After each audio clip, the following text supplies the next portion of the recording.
This video is sponsored by Caleb and Brown. They help their clients buy, sell, and swap cryptocurrencies with a 24/7 personal broker service. Sign up today. Now let's move on. Looks like Robinhood is well positioned for investors because they are increasingly preferring crypto, says Bernstein. So yes, that is our next article for you. They're like the way to younger investors prefer to invest will determine what the financial platform of the future look like, says an analysis. So if the younger generation still likes buying Bitcoin and cryptocurrencies over the other stocks, they're going to change their app to be more favorable to that. So let's go through this article. A new Bernstein report highlights how U.S. brokerage Robinhood will benefit from a growing generational shift in financial preferences, with younger investors increasingly turning to crypto and blockchain-based solutions, while older generation remains skeptical. Younger investors prefer new tech isn't exactly shocking, but it's how impacted how Bernstein rates some of the publicly traded financial and tech companies it tracks.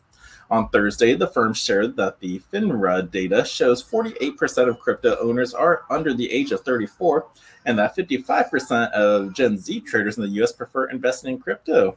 Kind of accurate details. 34, yo. Now, the report specifically highlighted Robinhood, which trades on the NASDAQ under the Hood ticker, as being well positioned to capitalize on this trend. Now, that's because approximately 65% of Robinhood's assets under the custody come from customers aged 43 and under. Now, Bernstein analysts wrote that earlier this year, the company acquired crypto exchange Bitstamp, and the acquisition will allow it to offer more crypto financial services to its users, such as staking, lending, derivatives, and more, plus token listing. So that was one way to get through it. Now, the FINRA research indicates that younger generations find the current banking system expensive, slow, and outdated.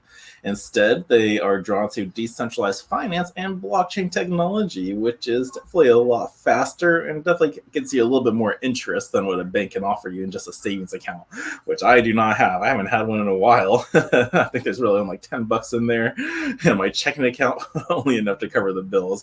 But I hold most of my value in assets out there, and that's how I live. It's the crypto lifestyle, plus some other stuff.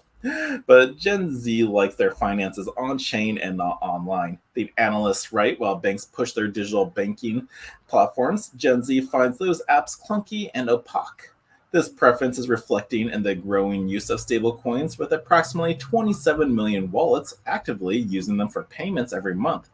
Now, the report notes that close to $160 billion in U.S. stablecoins are living on the blockchain, with 2.9 trillion settled quarterly. Now, these stablecoins offer significant advantages in cross-border payments, Bernstein noted, with users able to transfer $1,000 cross-border for less than a penny. Because, if you try to send that through the bank, what is that, an extra $50 charge right there? But hey, you use blockchain technology, 1 penny. So which would you rather prefer? Plus, it's also faster. You don't have to go through a bunch of questions like, hey, what's your address? There we go. Copy, paste, send, done. So it's definitely a lot better than the traditional system. But the study also highlights that growing importance of decentralized finance applications.